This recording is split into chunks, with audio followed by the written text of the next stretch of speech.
I never thought my life would turn into the kind of nightmare you only hear about in movies or read in tragic Reddit threads. But here I am, living it, trying to make sense of what's left of my time. I'm 43, and a month ago, I got the news that flipped my world upside down. Heart cancer. Yeah, you heard that right. Heart cancer. It's so rare that even the doctors seemed shocked when they diagnosed it. At first, I thought the fatigue, the chest pains, and the occasional shortness of breath were just the flu or maybe stress from running my business. After all, I've got a lot on my plate, from managing my company that produces mountain equipment to being a father to 2 sons, one of them just a newborn. But it wasn't the flu. It was something much worse, something that's going to take me away from everything and everyone I love. The doctors tried to put it gently, but there's no easy way to tell someone they've got maybe 3 or 4 months left to live. I'm not going to lie. The first thing that went through my mind was my boys, my 17-year-old son from my first marriage, and my baby boy who just came into this world. How the hell am I supposed to leave them behind? And then there's Julie, my wife. We've been married for 4 years, and while our marriage hasn't been perfect, I never imagined we'd be here. Me on death's door and her. Well, I'll get to that. When I got the diagnosis, I felt like the ground had been ripped out from under me. I was terrified that I might have passed this curse onto my sons. The idea that my newborn might grow up fatherless, that my eldest would have to become a man without me there to guide him, tore me apart. And the worst part? Knowing I won't be there to see them grow up. That's what kept me up at night, more than the pain or the fear of death itself. Julie and I had a family meeting shortly after I got the news. We gathered everyone together. My son, Julie, and Stephen, my business partner, and up until recently, someone I considered a close friend. We sat down and made the tough decisions about the future of my business. My eldest son is smart, ambitious, and capable, but he's only 17. He's not ready to take on the full responsibility of running the company, so we agreed that Stephen would manage things until my son turns 18. It was a logical choice. Stephen's been with me from the start. He knows the ins and outs of the business and has always had my back. Or at least that's what I thought. Looking back, there was something off about Julie during that meeting. She was too calm, too composed. Here we were, discussing how to manage our lives after I'm gone, and she was more put together than anyone else in the room. At the time, I chalked it up to shock. Maybe she just hadn't processed everything yet. But it nagged at me, this feeling that something wasn't right. I've always been able to read her, but in those moments, she felt like a stranger. 2 weeks passed, and while the world around me was spiraling, Julie remained disturbingly steady. Sure, she was busy with our newborn and her work at the travel agency, but there was a distance between us that hadn't been there before. I couldn't quite put my finger on it, but it felt like she was going through the motions, like she was just waiting for something. She didn't offer the kind of support I expected, the kind of support you'd give to someone you supposedly love who's dying. I know she's got a lot on her plate too, but it was more than that. It was like she was already moving on, like I was already gone. One night, as I lay in bed, my mind racing with thoughts I couldn't quiet, it hit me. Julie wasn't acting like someone who was devastated by the thought of losing her husband. She was acting like someone who was planning for life after me. That realization was like a punch to the gut. I couldn't shake the feeling that something was seriously wrong, that maybe Julie was hiding something from me. But what? I needed to know the truth, but I couldn't confront her directly. Not yet. I was too weak to deal with a confrontation, and I couldn't afford to spend what little time I had left fighting. So, I decided to enlist some help. My son, God bless him, has always been my right hand. We've got a solid relationship, built on trust and respect, and I knew I could count on him. I asked him to come over and stay with us for a few days. I didn't tell him everything. I just said I needed his help with something sensitive, something I couldn't handle on my own. He showed up the next day, and I pulled him aside after dinner. Julie was cleaning up in the kitchen, humming softly to herself like she didn't have a care in the world. I told my son that I needed him to check something for me. I could see the worry in his eyes. He knew something was up, but he didn't push me for details. I asked him to look at Julie's phone, to see if there was anything unusual, any messages or calls that didn't make sense. It wasn't an easy thing to ask of him, but I needed answers.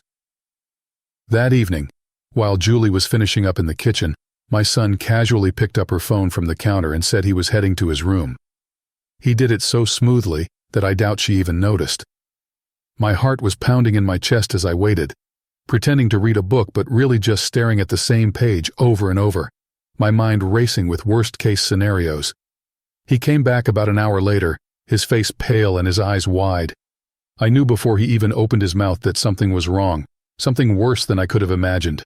He handed me the phone, his hands trembling slightly, and told me to look. I took the phone from him, my stomach in knots, and started scrolling through the messages. There it was, right in front of me, intimate texts, photos, and endless flirting between Julie and Stephen. My heart sank as I read through message after message, each one a dagger to my already broken heart. The worst part was seeing the way she talked about me, like I was already out of the picture. She wasn't just having an affair, she was planning a future with him, waiting for me to die so she could move on with Stephen. My wife, the woman I had trusted and loved, was betraying me with my closest friend and business partner. I felt like the air had been sucked out of the room. I couldn't breathe, couldn't think. My son, bless him, just sat there silently, watching me as I absorbed the reality of what I'd found. I couldn't let him see me fall apart. Not now. I had to keep it together for him, for the little time I had left. The next morning, after a night of restless sleep and tortured thoughts, I sat down with my son and thanked him for helping me.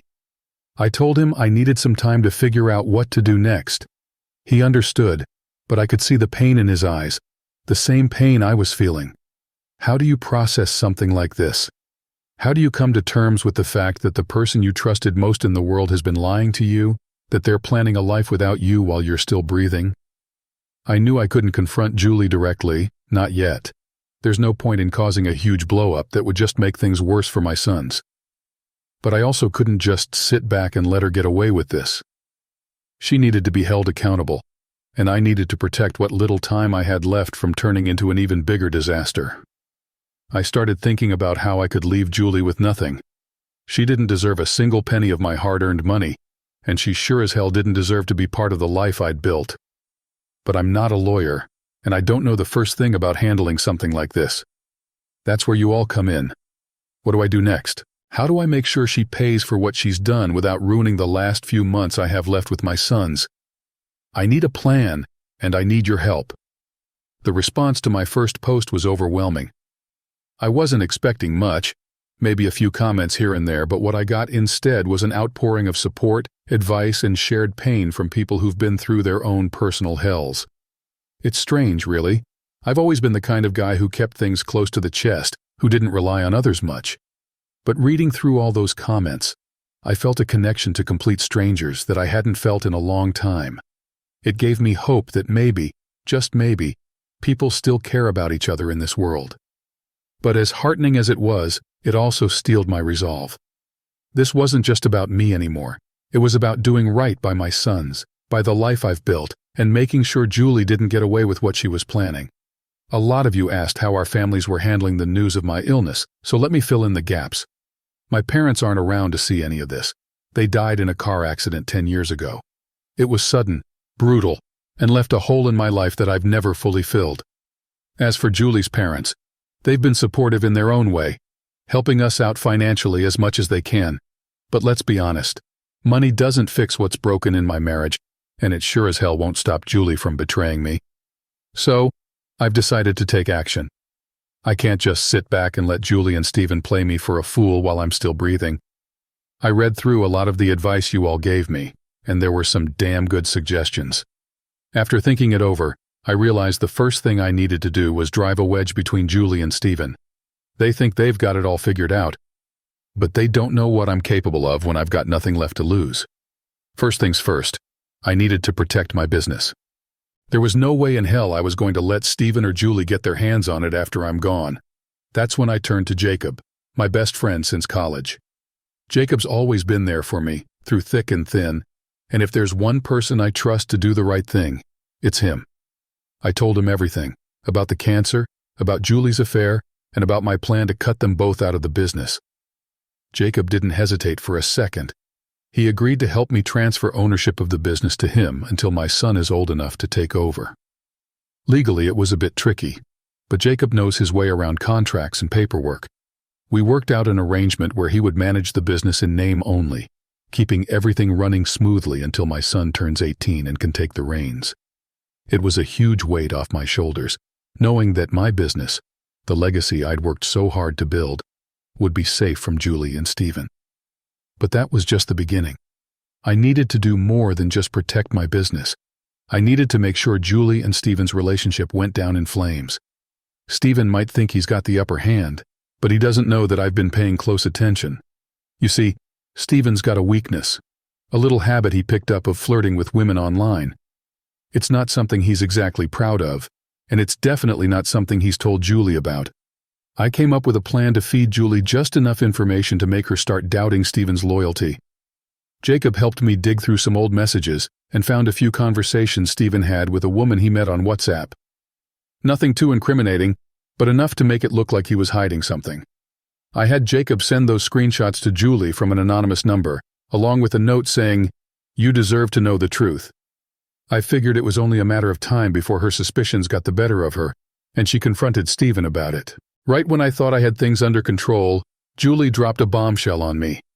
She came into the living room one evening and casually mentioned that she was planning to move to another state. Said it was something work-related, some opportunity that she just couldn't pass up. She didn't give me any details, and I didn't bother asking for them. I knew she was lying. There was no way her job at the travel agency was suddenly sending her out of state. I checked with her secretary just to be sure, and my hunch was right. There were no scheduled meetings, no work trips, nothing. I didn't let on that I knew she was lying. If she wanted to go off and play house with Stephen, let her. I figured it wouldn't be long before she realized just how little she really meant to him, especially after I'd sown the seeds of doubt in her mind. The whole situation was surreal. It was like the woman I'd married had been replaced by someone else entirely, someone cold, calculating, and so brazen in her lies that I barely recognized her. It was like watching a stranger in my wife's body, someone who had no qualms about hiding her true intentions in plain sight. I spent the next few days preparing for what was to come. Legally, things were starting to fall into place. Jacob was making sure the business transition was smooth, and I kept a low profile, letting Julie think she was in the clear.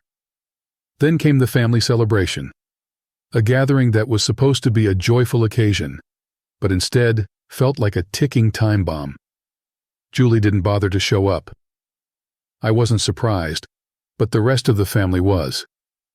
They kept asking about her, wondering why she wasn't there to support me during what was supposed to be one of our last big family get-togethers. I just smiled and told them she was busy with work, making sure everything was set for her upcoming move. I didn't let on that I knew the truth, that I was already one step ahead of her. Of course, everyone was concerned about my health. The kids especially kept saying I needed to get treatment, to try whatever it took to stay alive.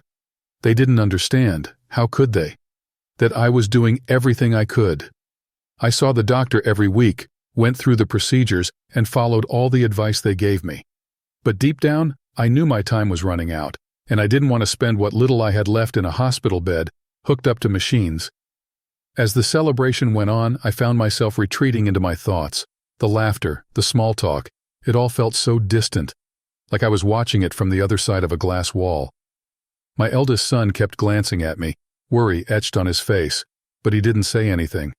He knew better than to ask if I was okay. We both knew I wasn't. After the party wound down and everyone started heading home, I sat in the empty living room, nursing a glass of whiskey and staring at the family photos on the wall. It was hard to believe how quickly everything had fallen apart. Just a few months ago, I thought I had it all. A successful business, a loving family, a future full of possibilities. Now I was counting down the days, trying to tie up loose ends while the people I trusted most plotted behind my back. I know I'm running out of time, but I'm not going to let Julie and Stephen walk away unscathed. They've taken enough from me already, and I'm not going to let them take anything more.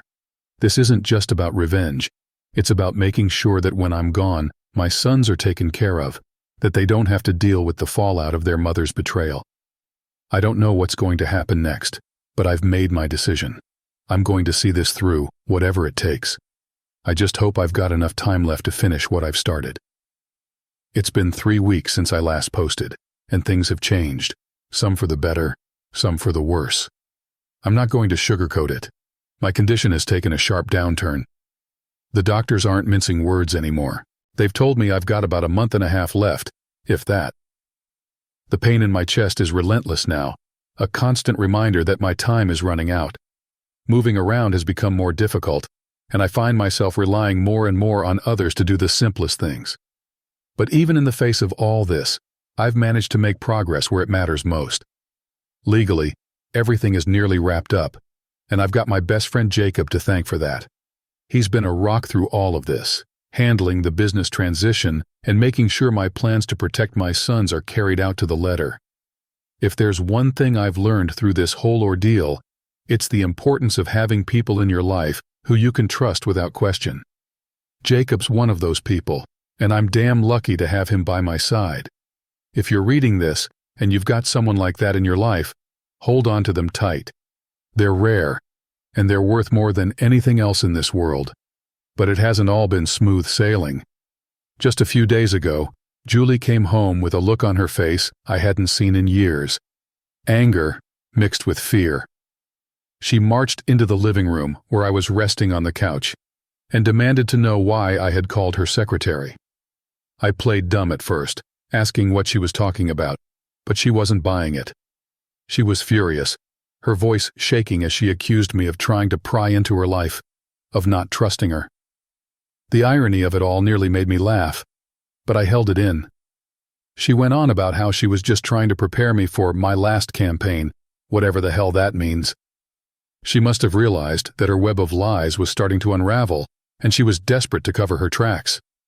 She threw out all sorts of excuses, none of which made any sense, and all I could do was sit there and listen, knowing full well that she was lying through her teeth. But instead of confronting her with what I knew, I took a different approach. I told her that I was just worried about her, that I was glad she hadn't distanced herself from me. I played the part of the concerned, loving husband, even though inside I was screaming. She seemed to buy it, at least for now. She calmed down a bit, and we went through the motions of a normal evening. But the tension in the air was thick enough to cut with a knife. The truth is, I've come to terms with everything. The lies, the betrayal, the knowledge that the woman I loved and trusted has been planning a future without me. It's all part of the reality I'm living now. It hurts like hell, but I've accepted it. I don't have the energy to fight anymore, and I don't want to spend what little time I have left in a constant state of anger. Instead, I'm focusing on making sure my sons are taken care of, that the business is secure, and that when I'm gone, Julie won't get a damn thing. I've also started working on something that's been weighing on my mind for a while. I'm recording an audio message that I want to be played at my funeral. It's not going to be your typical farewell speech. I'm not interested in pretending everything was perfect, or in glossing over the truth. I'm going to be honest, brutally honest. I want the people who've deceived me, who've played me for a fool, to hear exactly what I think of them. But more than that, I want to thank the ones who stood by me, who didn't waver in their loyalty, even when things got tough. In the recording, I'll talk about how grateful I am for the time I had with my sons, for the memories we made together. I'll thank Jacob for being the kind of friend everyone deserves but few actually have. And I'll acknowledge the ancestors and loved ones who paved the way for me, who showed me what it means to be strong, even in the face of death. But I'm not going to let Julie and Stephen off the hook. They need to know that I'm not as clueless as they thought, that I saw through their lies, and that I've made sure they won't benefit from my death. I'll leave them with the knowledge that their betrayal didn't go unnoticed, and that in the end, they lost everything because of their own selfishness. I know this might sound bitter, but the way I see it, it's the truth. And if there's one thing I've learned through all of this, it's that the truth matters. It's all we really have when everything else is stripped away. So if you're reading this, take it from me. Don't waste your time on lies. Don't let the people who don't deserve your trust take advantage of you. Life is too short, and you don't get a second chance once you're lying in a coffin. I've come to realize that as long as you have time, You have the power to change things. It doesn't matter how bad things are or how hopeless it seems. If you're still breathing, you can still make a difference. Don't wait until it's too late to do what needs to be done. Don't let yourself get to the end of the road with regrets about what you didn't do or say. In these final weeks, I'm doing everything I can to leave this world on my own terms. I'm making sure my sons know how much I love them, that they understand the importance of integrity and honesty. I'm making sure that the business I built with my blood, sweat, and tears will remain in the hands of those who deserve it. And I'm making sure that Julie and Stephen will have to live with the consequences of their actions. I don't know if I'll have the chance to post again. The pain is getting worse and the doctors say it won't be long now. But I wanted to leave you all with this. Don't wait. Whatever you need to do, whatever you need to say, do it now. Don't let fear or uncertainty hold you back. Life is fragile, and time is the one thing you can't get back once it's gone. So this is goodbye. Thank you for reading, for caring, for sharing your advice and your stories with me. I wish you all the best in your own journeys, and I hope you find the strength to face whatever challenges come your way. Remember, as long as you're still breathing, you have the power to change your life. Don't waste it. Goodbye and take care.